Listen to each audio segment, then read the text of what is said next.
come to the place where you expect that whatever you need will come to you whenever you need it. Good morning. Good morning. We are extremely pleased that you're here. It is good to come together for the purpose of co-creating. Do you agree? Yes. Yeah. You're knowing what you're wanting? It moves a bit, doesn't it? It evolves with you. Your desire expands with your life experience, yes? Do you feel for the most part that the desires that are active within you right now feel good to you? So your desires are feeling mostly good to you? That's good, because that means, vibrationally speaking, that you're not far from them. In other words, you're believing them more than you're doubting them. You're expecting them more than you're worrying about them not coming. Do you have desires that you've held for a while that seem stubborn and don't come? Well, those are the ones where you have practiced beliefs. It's interesting, isn't it? So you're growing up and somebody close to you, maybe your mother, she believes something and she talks about it all the time. And because she focuses on it, a belief is just a thought that you continue to think, yes? So because she focuses on it a lot, the law of attraction yields to her what she's focusing upon. So she demonstrates it through her life experience. So now you've been hearing her saying it and watching her living it, so it's very believable to you too. And so you then tell the same story and demonstrate the same things, not realizing that it is your attention to it that is causing the law of attraction to respond to you. And so if you're like most people, you have beliefs that serve you well and some beliefs that are not serving you so well. And a belief that gets in the way of your desire is not serving you. It's not serving you for many reasons. The biggest reason is because as you are living your life and you're sifting and sorting and knowing what you don't want and therefore knowing what you do want, you are calibrating or creating a vibrational frequency or atmosphere of what you do want. You can't focus on something unwanted without simultaneously creating its opposite. So if you feel afraid, you create more clarity and strength. If you feel unworthy, you create more worthiness. There's a equal vibrational wave on either side of this equation. You are source energy demonstrating in these physical bodies. You are an extension of source energy. And you came into this environment, this balanced, glorious, diverse, contrasting environment, so that you, as a magnificent creator, could evaluate from your important and personal point of view, so that you could acknowledge what is not pleasing to you. And in the same moment, you would begin acknowledging what would please you. But the thing is, with you and your physical perspective, when you are really aware of what you don't want, you are so aware of what you do not want that you're not aware of the other side of that equation.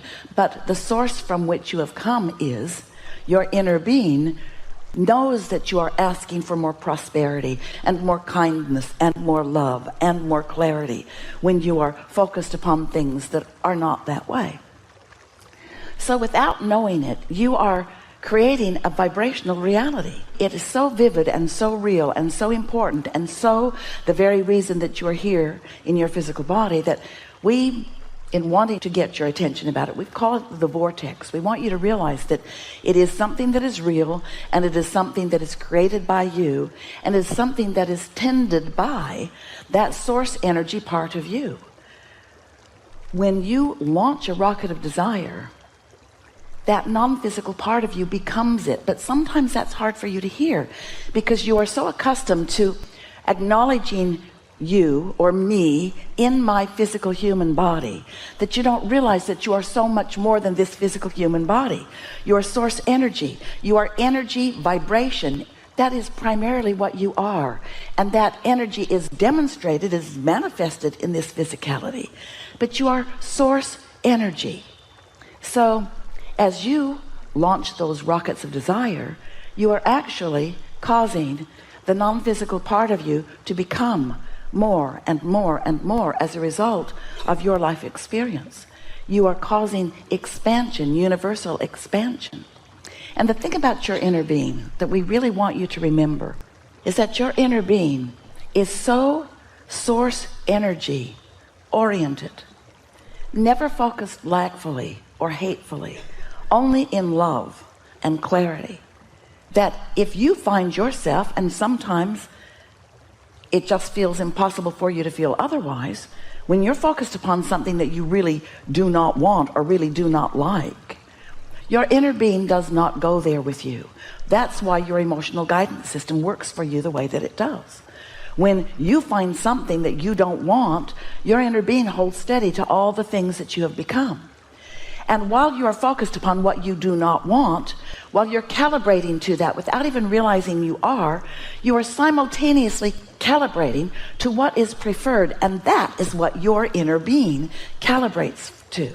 When you have what you call your death experience, we like to call it croaking, because we like to be disrespectful of your idea of death, because your idea of death does not exist. When you croak, you will reemerge into non-physical, into that pure positive energy place where all doubts and fears are left behind. Because the only reason that doubts and fears and anger and frustration or any of those emotions that you call or feel as negative emotions, the only reason that they even exist is because they are your guidance system letting you know that the larger part of you is focused in a different way than where you are. Your inner being is not hating that guy you're hating. And the reason you feel the way you do when you focus in such a way is because the larger part of you, the more of you, the most of you, the who you really are of you didn't go to that thought. So you might wonder, well then, why didn't I just stay there with them? Sounds nice. And we say, because we all wanted the experience of expansion. If you don't know what you don't want, you can't know what you do want. Contrast is what causes you to focus the more into becoming. That's what creation is. It's focus, because creation happens with thought. We know you think it happens with your action because you move things around and you get stuff done. But the creation, the true creation, is happening through your thought, in conjunction with your source energy. And then the action part of it, from our point of view, if we were standing in your physical shoes, would be the way that we would enjoy what you've created. You're brilliant creators, worthy beyond our ability to express it to you. And you've come into this environment to have the joyous experience of expansion. And so that's what we like to talk about anytime you're willing to listen. So your source energy, you came into this physical body, splat, and then you began exploring, knowing what you don't want, knowing what you do want, launching these rockets of desire. The source energy part of you wraps around what you're asking for, calibrates to it, holds steady to it. And this is the part that we really want you to hear. You've been hearing about this law of attraction thing, yes? Well, the law of attraction is such a real thing. It is what manages all vibrations universally. And it means that what you focus upon is what comes to you. If you see something and you say yes, what you are saying yes to is coming to you. If you see something and you shout no, what you are shouting no at comes to you. Because there is no yes and no in an all-inclusive universe. There's only attention to it or not.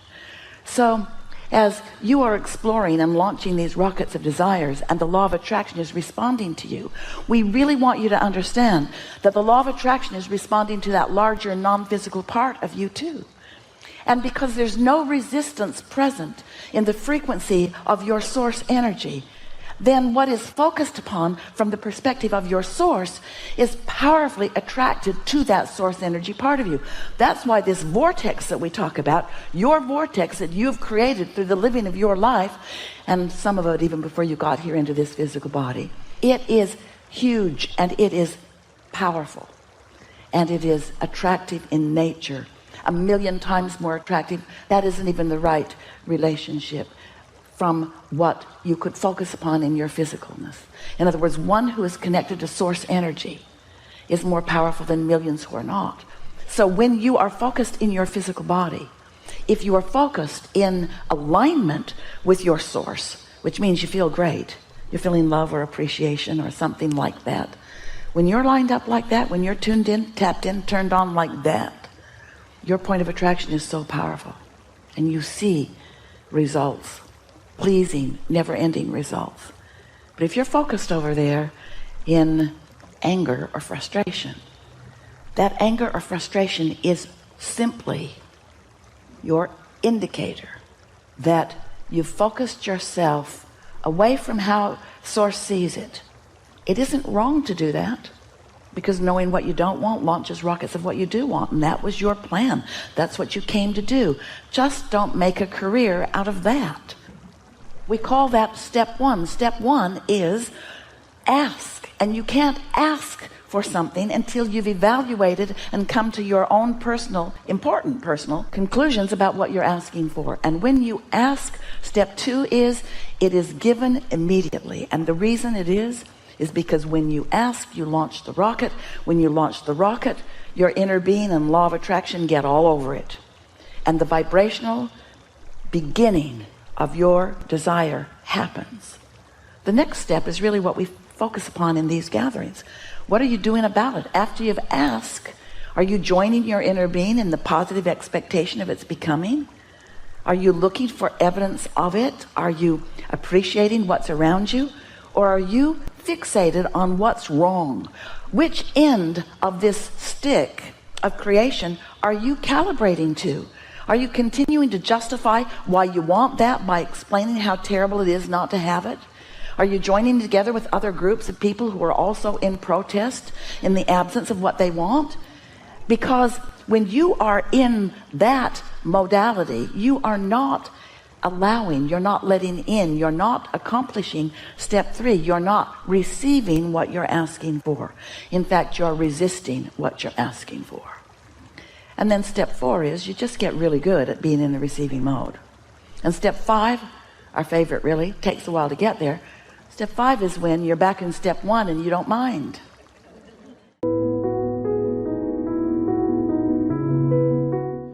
You're back in step one and you understand the value of it.